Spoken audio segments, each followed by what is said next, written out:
Dear students, आज हमारा topic है, जैसा कि आप देख रहे हैं बोर्ड पे, तरंग प्रकाशिकी तथा हाइगेंस का तरंग सिद्धांत। ये चैप्टर यूपी बोर्ड के बच्चों के लिए इतना ज़्यादा इम्पोर्टेंट है, जैसे यही समझ लीजिए कि संजीवनी। इस चैप्टर से एक क्वेश्चन हर साल निश्चित रूप से एग्जाम में पूछा जाता है, और चूंकि ये चैप्टर थ्योरेटिकल है, अतः इस चैप्टर को आप केयरफुली ध्यान से सुनेंगे तो सुनते ही आपको याद हो जाएगा।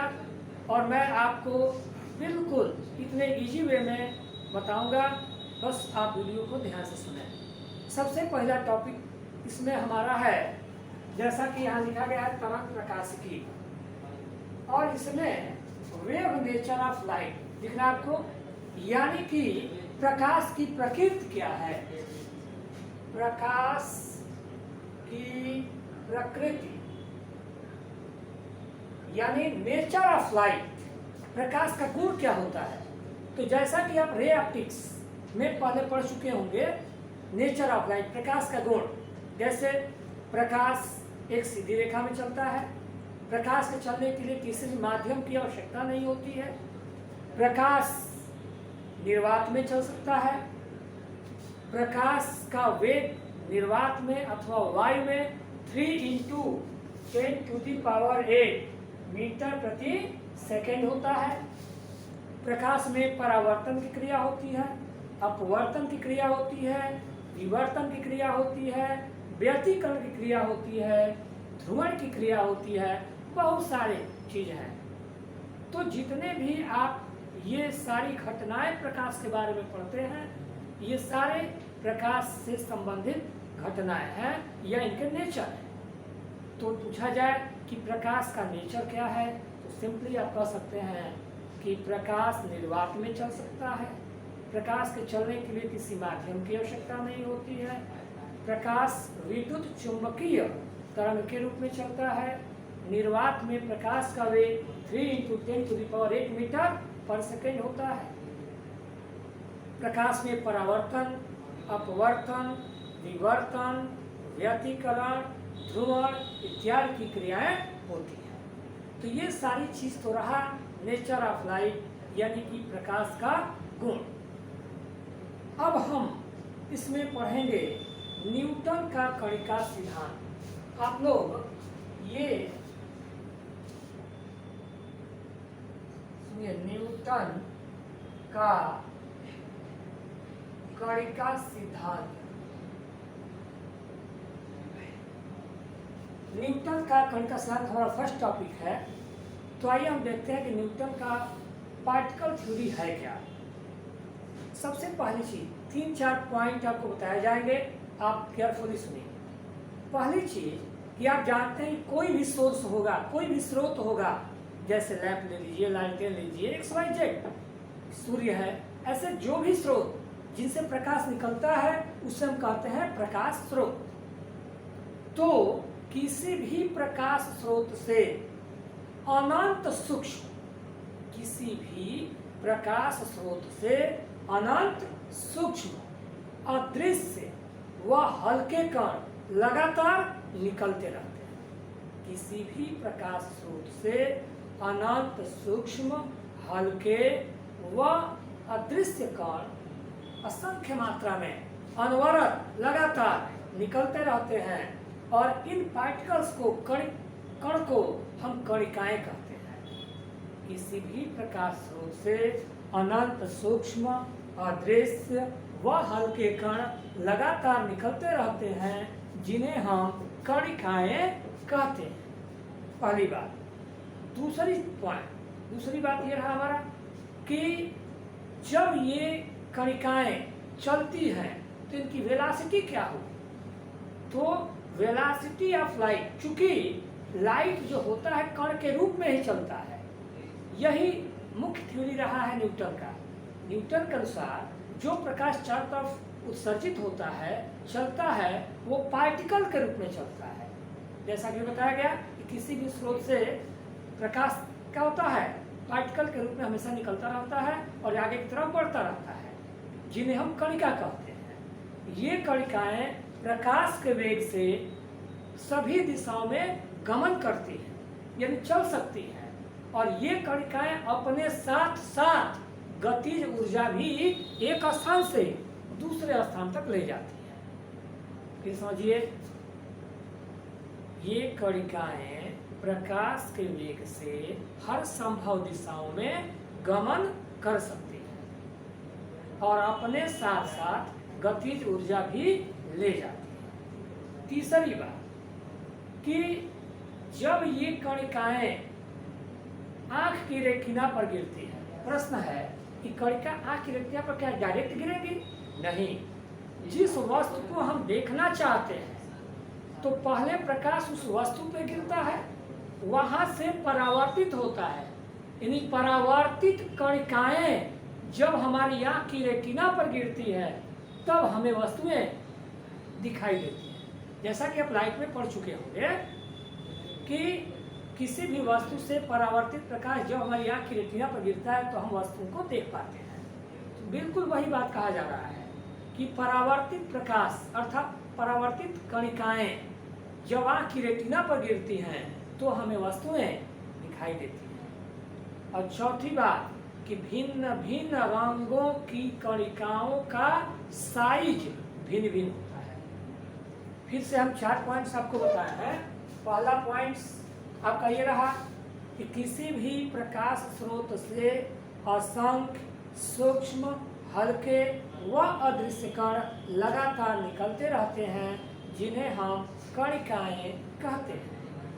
दूसरी बात कि ये कणिकाएं प्रकाश के वेग से हर संभव दिशाओं में गमन कर सकती हैं और अपने साथ साथ गतिज ऊर्जा भी ले जाती है। तीसरी बात, किसी वस्तु से परावर्तित प्रकाश अर्थात कणिकाएं जब आंख की रेटिना पर गिरती हैं तो हमें वस्तुएं दिखाई देने लगती हैं। चौथी बात हमारी रही ये कि जब ये कणिकाएं आंख की रेटिना पर गिरती हैं तो आप देखते हैं कई कलर की वस्तुएं दिखाई देती हैं। तो भिन्न भिन्न कलर की वस्तु दिखाई देती है, कोई लाल, कोई पीला, कोई हरा, कोई ज्यादा गाढ़ा, कोई ज्यादा हल्का। ऐसा क्यों? तो ऐसा इसलिए होता है क्योंकि सभी रंगों की कणिकाओं का साइज एक समान नहीं होता है। सभी रंगों की कणिकाओं का साइज भिन्न भिन्न होता है। इस कारण से हमें अलग अलग कलर, अलग अलग डीप, हल्के इस टाइप से हमें दिखाई देते हैं। तो ये रहा न्यूटन का कणिका सिद्धांत। इसके बाद न्यूटन के कणिका सिद्धांत के बाद न्यूटन ने कुछ ऐसी भी घटनाओं की व्याख्या किया जिन्हें वो अक्षम रहा। जैसे न्यूटन ने परावर्तन की व्याख्या किया, अपवर्तन की व्याख्या किया, लेकिन व्याख्या तो उन्होंने किया, लेकिन उसको जो भी थ्योरी उसने अडॉप्ट किया, जो परिकल्पनाएं उसने प्रस्तुत की, वो परिकल्पना ठीक अपोजिट उल्टा मान लिया था, जिसके कारण वह परावर्तन और अपवर्तन की व्याख्या करने में अक्षम रहा। साथ ही साथ वह व्यतिकरण, विवर्तन, ध्रुवण इत्यादि घटनाओं की व्याख्या कर ही नहीं सका। साथ ही साथ न्यूटन ने यह मान लिया था कि प्रकाश का वेग जो होता है विरल माध्यम में कम और सघन माध्यम में अधिक होता है। न्यूटन के अनुसार प्रकाश का वेग, velocity of light in rare, यानी कि प्रकाश का वेग विरल माध्यम में कम और सघन माध्यम में अधिक होता है, जिसको आगे चलकर हाइगेंस ने अपने तरंग सिद्धांत द्वारा, इसे हम तरंग सिद्धांत के द्वारा हाइगेंस ने दूर किया। जैसे ये हमारा टॉपिक होगा आगे हाइगेंस का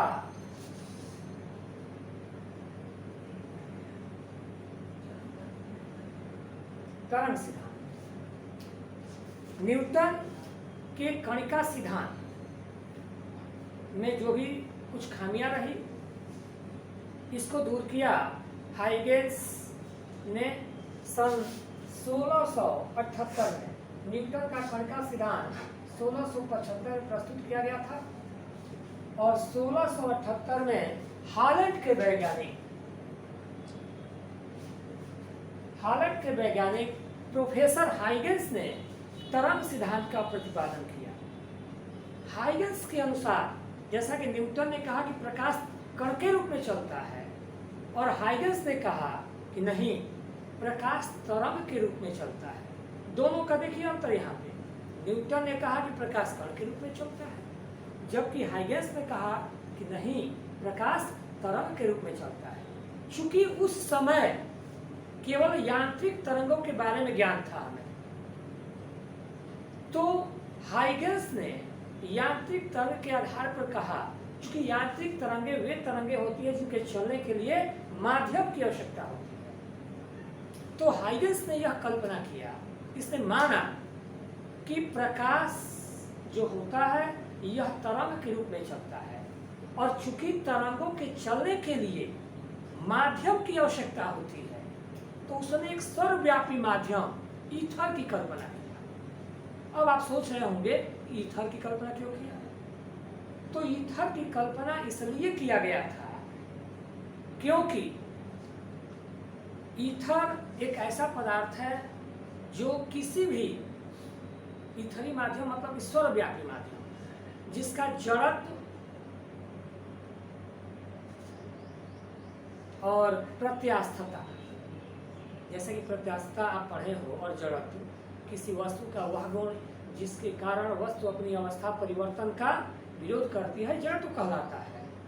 और प्रत्यास्थता क्या होता है? यदि किसी वस्तु पर हम बल लगाते हैं तो उस वस्तु का रूप और आकार बदल जाता है, और बल को हटा लिया जाए तो वह वस्तु पूर्वावस्था में आ जाती है, तो इसे हम प्रत्यास्थता कहते हैं, उस नेचर को, इस गुण को। तो हाइगेंस ने कहा कि ईथर में ऐसा गुण है कि वो किसी भी पदार्थ में आसानी से प्रवेश कर सकता है, इसका घनत्व बहुत कम और प्रत्यास्थता बहुत अधिक होती है, और प्रकाश के चलने के लिए आवश्यक सभी गुण विद्यमान होते हैं। अर्थात जब प्रकाश चलेगा तो माध्यम में कोई अंतर नहीं होगा, और सर्वव्यापी अर्थात हर जगह विद्यमान हो। जैसे मान लो यहाँ जहाँ हम खड़े हैं, आप खड़े हैं, जरा चलिए, पीछे बहुत बड़ा दरार पैदा हो गया क्या? क्या दरार पैदा हुआ मेरे पीछे? ऐसा नहीं। अब चलते हैं तो क्या पीछे दरार पैदा हो जाता है? ऐसा कुछ नहीं है। इसका मतलब है कि हमारी मीडियम जो है वो इलास्टिक है और प्रत्यास्थ माध्यम है। तो इसी तरह से हाइगेंस ने बताया कि प्रकाश तरंग के रूप में चलता है, चूंकि तरंगों के चलने के लिए माध्यम की आवश्यकता होती है, अतः उसने एक सर्वव्यापी माध्यम ईथर की कल्पना किया। ईथर की कल्पना इसलिए किया गया क्योंकि इसका घनत्व तो बहुत कम होता है, प्रत्यास्थता बहुत अधिक होती है, और प्रकाश के चलने के लिए आवश्यक सभी गुण विद्यमान होते हैं। और साथ ही साथ उसने कहा कि भिन्न भिन्न, ध्यान दीजिए, भिन्न भिन्न कणों का साइज, न्यूटन ने क्या कहा था? भिन्न भिन्न रंगों के कणों का साइज भिन्न भिन्न होता है। इसने क्या कहा कि भिन्न भिन्न रंगों के तरंगों की लंबाइयां भिन्न भिन्न होती है। उसने साइज कहा, इसने तरंग कहा। भिन्न भिन्न रंगों के तरंगों की लंबाइयां भिन्न भिन्न होती है, और जब ये तरंगिकाएं आँख की रेटिना पर गिरती हैं तो हमें वस्तुएं दिखाई देने लगती हैं। इसके साथ साथ हाइगेंस ने यह बताया कि परावर्तन अपवर्तन की व्याख्या करने में, जैसा कि न्यूटन महोदय विपरीत परिकल्पना प्रस्तुत कर दिया था, मान लिया था, उसको इसने करेक्ट किया और सफलतापूर्वक परावर्तन की व्याख्या किया, अपवर्तन की व्याख्या किया, विवर्तन की व्याख्या किया, व्यतिकरण की व्याख्या किया। तो अगर आपसे पूछा जाए कि हाइगेंस के तरंग सिद्धांत की सफलता क्या है, यहाँ टॉपिक हमारा देखिए, हाइगेंस के तरंग सिद्धांत की सफलताएं और विफलताएं, दोनों बात। तो सबसे पहले हम आते हैं सफलता। सफलता क्या रहा? तो पहली बात कि सफलता में इसने परावर्तन की व्याख्या किया, अपवर्तन की व्याख्या किया, व्यतिकरण की व्याख्या किया, विवर्तन की व्याख्या। ध्यान दिया जाए, हाइगेंस के तरंग सिद्धांत के अनुसार परावर्तन की सफलतापूर्वक व्याख्या हो गई, अपवर्तन की व्याख्या हुई, व्यतिकरण की व्याख्या हुई और विवर्तन की व्याख्या हुई। परंतु इसमें भी एक दो खामियां पाई गई। जैसे आइए विफलता हम देखते हैं। तो विफलता ये रहा कि इसने ध्रुवण की व्याख्या नहीं किया, यानी कर नहीं सका। साथ ही साथ प्रकाश वैद्युत प्रभाव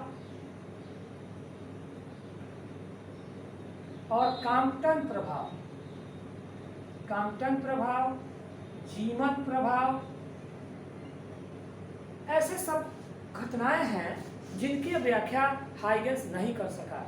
इनकी व्याख्या कर पाया और इसकी व्याख्या नहीं कर पाया। इसका रीजन ये रहा कि प्रकाश की तरंग को हाइगेंस ने अनुदैर्ध्य माना था। हाइगेंस के अनुसार प्रकाश की तरंगें अनुदैर्ध्य होती हैं, जबकि अनुदैर्ध्य मानने पर इन घटनाओं की व्याख्या तो हो पाएगी, लेकिन ध्रुवण को अगर अनुदैर्ध्य माना जाए तो ध्रुवण की व्याख्या नहीं हो पाएगी। यानी ध्रुवण की घटना की व्याख्या के लिए यह मानना पड़ेगा कि प्रकाश की तरंगें अनुदैर्ध्य नहीं बल्कि अनुप्रस्थ है, और इन घटनाओं के लिए ये मानना पड़ेगा कि प्रकाश तरंग के रूप में नहीं बल्कि कण के रूप में चलता है। अगर कणिका सिद्धांत को माना जाए तो इन घटनाओं की व्याख्या होती है, जबकि तरंग सिद्धांत को माना जाए इन घटनाओं की व्याख्या होती है। तो ये एक प्रॉब्लम क्रिएट हो गया कि कण कुछ घटनाओं में प्रकाश कण के रूप में बिहेव कर रहा है, कुछ घटनाओं में प्रकाश तरंग के रूप में बिहेव कर रहा है। तो हम माने तो किसको माने कि तरंग सिद्धांत हमारा सही है कि कणिका सिद्धांत सही है? क्योंकि यह विवाद इतना पर ही नहीं रुका, क्योंकि न्यूटन ने कहा था कि प्रकाश का वेग विरल माध्यम में क्या होता है, कम, और सघन माध्यम में अधिक। जबकि हाइगेंस ने बताया कि नहीं, प्रकाश का वेग विरल में ज्यादा होगा और सघन में कम। प्रकाश का वेग विरल में अधिक होगा और सघन में कम, ये हाइगेंस के अनुसार। और न्यूटन के अनुसार प्रकाश का वेग विरल में कम और सघन में अधिक होता है। तो ये एक प्रॉब्लम चलता रहा, और कुछ दोनों ही घटनाओं में, दोनों घटनाओं को माना जाए तो अलग अलग ये व्याख्या हो पा रही है। ये वर्षों तक विवाद चलता रहा, और इन वर्षों का विवाद खत्म किया मिस्टर फोको ने। क्या देखिए, आपका फिजिक्स में इसे जाना जाता है फोको का ऐतिहासिक महत्व। फोको का ऐतिहासिक महत्व के नाम से जाना जाता है। फोको का ऐतिहासिक महत्व क्या है? तो सेम यही चीज, जैसे कि अभी आपको हमने बता दिया कि न्यूटन के अनुसार प्रकाश कण के रूप में चलता है, और प्रकाश का वेग सघन माध्यम में अधिक और विरल माध्यम में कम होता है। जबकि हाइगेंस के अनुसार प्रकाश तरंग के रूप में चलता है, और प्रकाश का वेग सघन माध्यम में कम और विरल माध्यम में अधिक होता है। ये इन दोनों का विवाद वर्षों तक चलता रहा, और अंत में जाकर कई वर्षों के पश्चात फोको ने अपने प्रायोगिक तथ्यों के आधार पर यह सिद्ध कर दिया कि प्रकाश का वेग विरल माध्यम में अधिक होता है और सघन माध्यम में कम होता है। और इस प्रकार से हाइगेंस के तरंग सिद्धांत की पुष्टि हुई, और न्यूटन के कणिका सिद्धांत को गहरा आघात लगा। गहरा आघात लगा। अगर न्यूटन होते तो मर गए होते, लेकिन उस टाइम तो थे नहीं। तो ध्यान दिया जाए, फोको कितना बेईमान आदमी था। हाइगेंस का सपोर्ट किया और न्यूटन से झगड़ा मोल दिया। अब क्या करते? खैर, तो हाइगेंस के तरंग सिद्धांत की पुष्टि होती है, और न्यूटन के कणिका सिद्धांत को गहरा आघात लगता है। वो मत समझिएगा जो मेघनाथ मार दिया था कौन? किसका मारा था मेघनाथ? लक्ष्मण जी को, और मूर्छित हो गए थे। है तो इस तरह से आपका ये जो विवाद चल रहा था वर्षों से, वो सदा सदा के लिए समाप्त हो गया। और इस तरह से यह मान लिया गया कि velocity of light in rare, यानी कि प्रकाश का वेग विरल माध्यम में अधिक और डेंसर यानी सघन माध्यम में कम होता है। और इस तरह से फोको ने विवाद को समाप्त किया। इसके बाद आता है माइकलसन मोरले। माइकलसन मोरले नाम देखिए,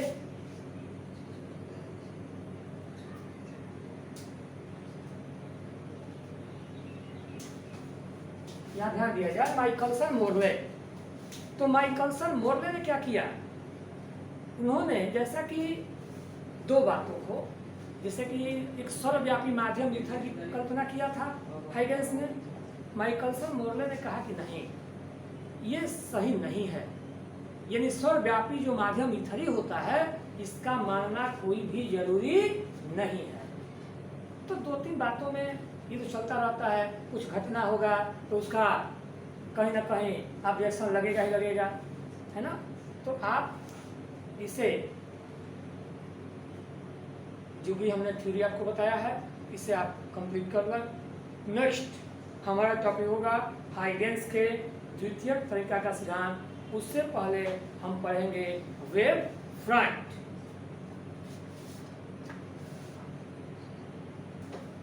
डियर स्टूडेंट्स, अब हमारा नेक्स्ट टॉपिक आप देखेंगे तरंगाग्र, वेव फ्रंट। तरंगाग्र को हम बोलते हैं वेव फ्रंट। अब वेव फ्रंट जो है क्या? सबसे पहली बात आइए देखते हैं हम लोग,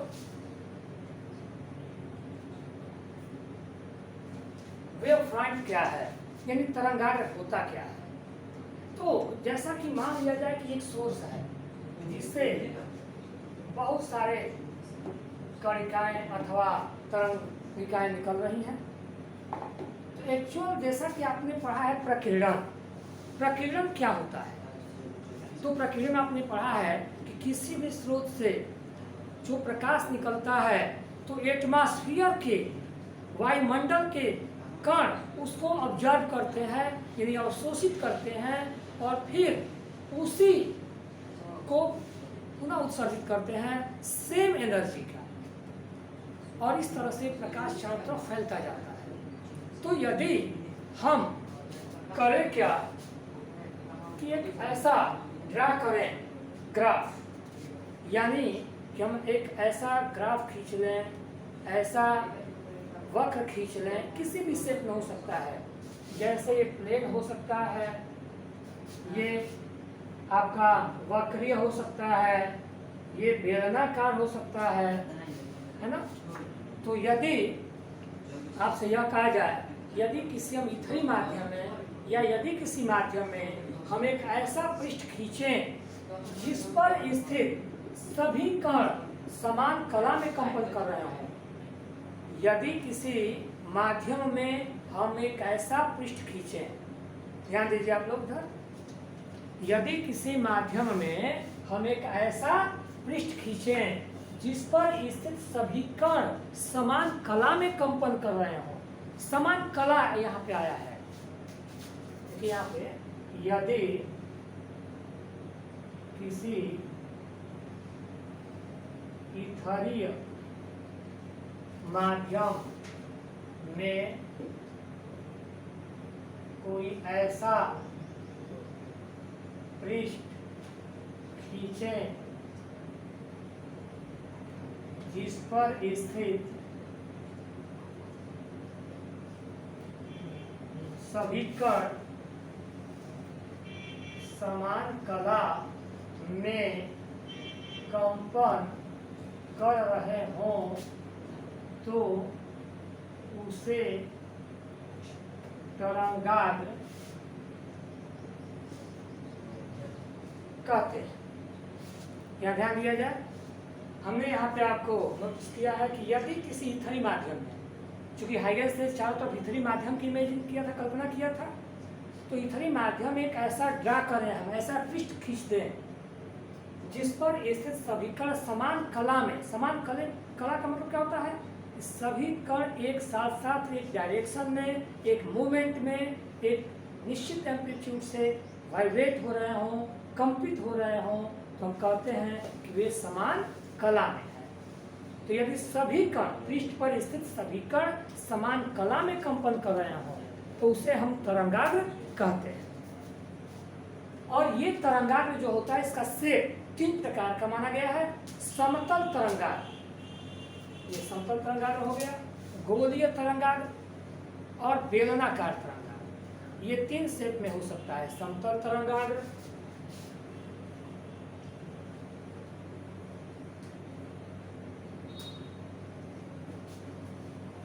गोलीय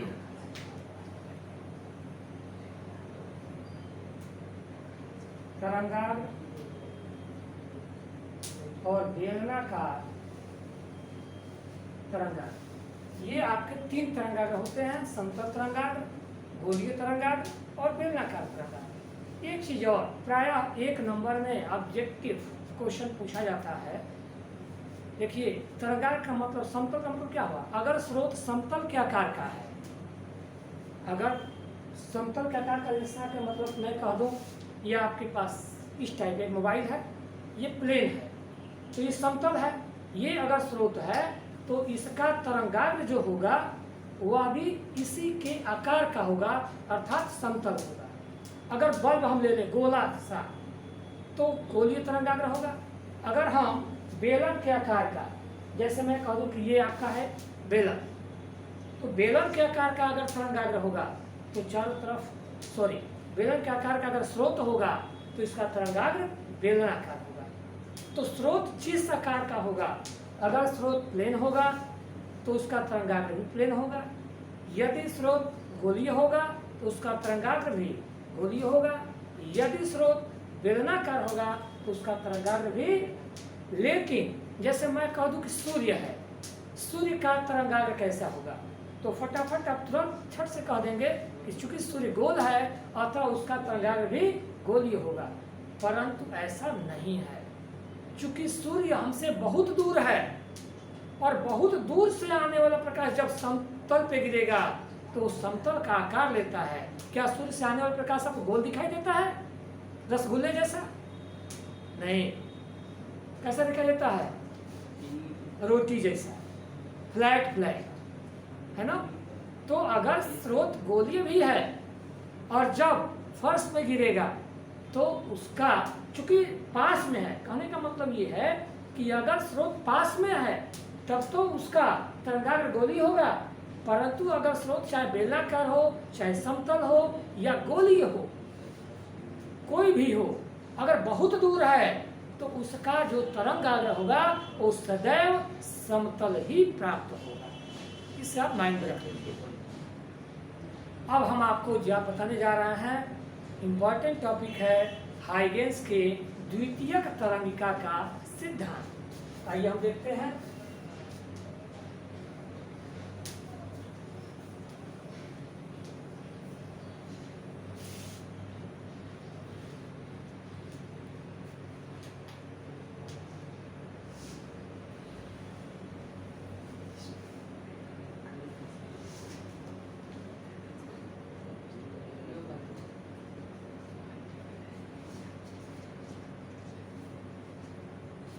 आइए, ये इम्पोर्टेंट टॉपिक है हाइगेंस के द्वितीयक तरंगिका का सिद्धांत, जो एग्जाम में पूछा जाता है। अब देखिए, इस में 3 परिकल्पनाएं प्रस्तुत की गई। हाइगेंस ने 3 बातें बताई। पहली चीज, जैसा कि हमने वेव फ्रंट तरंगाग्र की परिभाषा बताया था, कि यदि ये कोई स्रोत है और किसी भी स्रोत से जब तरंगिकाएं चलती हैं, ध्यान दिया जाए, किसी स्रोत से जब तरंगिकाएं चलती हैं तो उसके चारों ओर के माध्यम के कण वाइब्रेट होने लगते हैं, कंपन करने लगते हैं। अब तो नहीं चल रहा है ना, ऐसा नहीं रहा है? जैसे माध्यम के कण अगर कंपन करेंगे तो कैसे करेंगे, जरा आप उछल के देखिए। खैर, यानी कि जब किसी स्रोत से तरंगिकाएं चलती हैं तो माध्यम के कण कंपन करने लगते हैं। और यदि उस माध्यम में हम कोई पृष्ठ ड्रा करें, खींचें, जिस पर स्थित सभी कण समान कला में कंपन करते हों, तो उसे हम तरंगाग्र कहते हैं। फिर ध्यान दिया जाए कि जब किसी स्रोत से तरंगिकाएं चलती हैं या निकलती हैं तो उस स्रोत के चारों ओर के माध्यम के कण कंपन करने लगते हैं। और यदि उस माध्यम में हम कोई ऐसा पृष्ठ खींचें जिस पर स्थित सभी कण समान कला में कंपन कर रहे हों, तो उसे हम तरंगाग्र कहते हैं। ठीक है। दूसरा पॉइंट हमारा है कि जैसे ये कोई स्रोत है और ये कोई तरंगाग्र है, यहाँ से कोई तरंगिका चली और यहाँ ध्यान दीजिए ये कोई स्रोत है, ये हमारा स्रोत है, ये हमारा तरंगाग्र है। तो किसी स्रोत से चलने वाली तरंगिका जब तरंगाग्र की किसी कण से टकराती है तो यह कण एक नया स्रोत बन जाता है। जैसे आजकल क्या है, मैं आपको पढ़ा रहा हूँ और मैं स्रोत हूँ, आप सुन रहे हैं, पढ़ रहे हैं, और फिर आप लोग भी यूट्यूब पे आ जाएंगे मेरी तरफ और मेरी तरफ पढ़ाना शुरू कर देंगे, मेरी कॉपी कर देंगे, तो आप क्या बन गए, आप एक स्रोत हो गए। मैं स्रोत था, आप मुझसे स्रोत बन गए, फिर आपसे कोई और बनेगा, उससे कोई और बनेगा, जैसे मैं भी बना हूँ। तो इस तरह से होता क्या है कि ये स्रोत है, इससे चलने वाली तरंगिका जब तरंगाग्र के किसी भी कण से टकराता है तो ये नए स्रोत का कार्य करता है और इससे भी तरंगिकाएं निकलती हैं।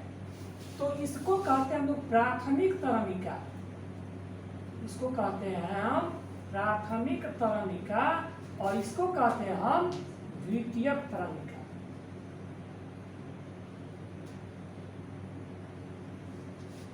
ठीक है। पहले स्रोत से चलने वाली तरंगिका को हम प्राथमिक तरंगिका कहेंगे। जब ये प्राथमिक तरंगिका किसी तरंगाग्र के कण से टकराता है तो वह कण भी एक नए स्रोत का कार्य करता है और उससे भी तरंगिकाएं चलने लगती हैं, जिससे हम द्वितीयक तरंगिका कहते हैं।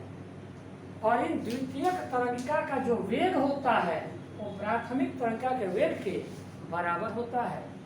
यानी कि जितनी वेलासिटी, जितना वेग प्राथमिक तरंगिका का होता है, उतनी ही वेलासिटी, उतना ही वेग द्वितीयक तरंगिका का होता है। यानी आप उनमें अंतर ही नहीं महसूस कर पाएंगे कि प्राथमिक कौन है और द्वितीयक कौन है। ये दूसरा रहा। तीसरा पॉइंट ये है कि जैसे मान लो ये आपका स्रोत है, इससे तरंगिकाएं चल रही हैं, ये तरंगिका जाके किसी पार्टिकल से टकरा गई तो ये पार्टिकल भी एक नया स्रोत बन गया। ऐसे करके बहुत सारे पार्टिकल होंगे। ऐसे अगर इन्हें हम स्पर्श करते हुए एक लाइन खींच दें, एक पृष्ठ खींच दें, तो यह पृष्ठ भी एक नए तरंगाग्र का काम करता है। यानी कहने का मतलब है कि चेन रिएक्शन, जैसे क्या होता है, ये कोई कंपनी है, सुन लीजिए, एक कंपनी जैसा कि आप LIC को ले लीजिए, ये क्या हुआ, ये इसका कोई भी डायरेक्टर तो होगा, चाहे गवर्नमेंट हो या XYZ कोई भी, और इसने क्या किया, कुछ लोगों को लेकर अपना एक तैयार किया फार्म। जैसे 3 लोग हो गए मान लिया जाए, और ये 3 लोग अपना फिर 3 लोगों को बनाए, फिर ये 3 लोगों को बनाए, फिर इस तरह से करके बढ़ते गए और ये चारों तरफ राउंड राउंड राउंड राउंड ऐसे, और इस तरह से क्या हो रहा है, ये चारों तरफ फैल गया। और आज जो भी चीज़ें आप देख रहे हैं, नेटवर्किंग का युग है, नेटवर्किंग की तरफ चारों तरफ फैलना, तो ये हमारा नेचर ही है नेटवर्किंग की तरफ। देखिए इसमें भी क्या होता है, यहाँ पे स्रोत से तरंगिका चली, ये कोई पार्टिकल मान लिया जाए, ये सभी स्रोत बन गया, फिर यहाँ पे एक तरंगाग्र बना, फिर इस टाइप से यहाँ पे तरंगाग्र बनता जाता है और ये चारों तरफ से प्रकाश फैलता जाता है। यानी आगे बढ़ती हुई द्वितीय तरंगिका का अनुवालोक हो और उसका हम पृष्ठ खींचें तो हर पृष्ठ एक नए तरंग की स्थिति को प्रदर्शित करता है। और इस तरह से हम ये कह सकते हैं कि हाइगेंस ने द्वितीयक तरीका का जो सिद्धांत दिया वो बड़ा ही महत्वपूर्ण सिद्धांत रहा। फिर से एक बात सुन लिया जाए। पहली बात उसने क्या कहा? पहली बात कहा कि किसी भी स्रोत से जब तरीकाएं चलती हैं तो चारों तरफ माध्यम के कण कंपन करने लगते हैं। यदि उस माध्यम में हम कोई ऐसा पृष्ठ खींचें जिस पर स्थित सभी कण समान कला में कंपन कर रहे हों तो उसे हम तरंगाग्र कहते हैं। किसी स्रोत से चलने वाली तरणिकाएं जब तरंगाग्र के किसी पार्टिकल से टकराता है तो वह एक नए स्रोत का कार्य करता है और उससे भी द्वितीयक तरीकाएं चलने लगती हैं। तरीका चलती हैं उसे हम द्वितीयक तरीका कहते हैं। और प्राथमिक तरीका और द्वितीयक तरीका दोनों की वेलोसिटी चाल समान होती है। तीसरा पॉइंट रहा कि किसी क्षण आगे बढ़ती हुई इन द्वितीयक तरीकाओं का अनुवालोक हो, अर्थात उन्हें स्पर्श करते हुए हम पृष्ठ खींचें तो वह उस क्षण एक नए तरंगाग्र की स्थिति को प्रदर्शित करता है। अगर हमारा स्रोत समतल के आकार का है तो समतल होगा, गोले का आकार का है तो गोली होगा। इस टाइप से ये तरंगाग्र बनता जाता है और प्रकाश आगे बढ़ता जाता है। तो ये रहा हाइगेंस के द्वितीयक तरीका का सिद्धांत। इसका नोट्स का जो पीडीएफ है वो आपको डिस्क्रिप्शन में हम दे देंगे। आप नोट्स से उसको अपने नोटबुक में तैयार करें और लेक्चर हमारा सुने। लेक्चर सुने, हमारा नोट जो होगा बिल्कुल लेक्चर की तरह होगा। तो आप इसे केयरफुली नोट पे पहले नोट कर लें और वीडियो को फिर ध्यान से सुने। 2 बार 3 बार सुनेंगे, नोटबुक लिख के देखेंगे तो 100% आपका तैयार होगा। इसके बावजूद भी कहीं प्रॉब्लम है तो आप हमें कमेंट कर सकते हैं। और कल का जो हमारा लेक्चर होगा, नेक्स्ट हमारा जो वीडियो होगा, क्लास होगा, वो होगा मोस्ट इम्पॉर्टेंट, जो कि आपके यूपी बोर्ड के एग्जाम में हर साल आते हैं। तो आप नेक्स्ट वीडियो देखना बिल्कुल ना भूलें। और मैं आशा करता हूँ कि आप हमारे चैनल को सब्सक्राइब करेंगे और अपने मित्रों में अधिक से अधिक शेयर करें, लाइक करें और बेल को ऑल पे करें ताकि अधिक से अधिक लोग इसका लाभ उठा सकें। फिर हम नेक्स्ट क्लास में मिलते हैं, तब तक के लिए थैंक्स।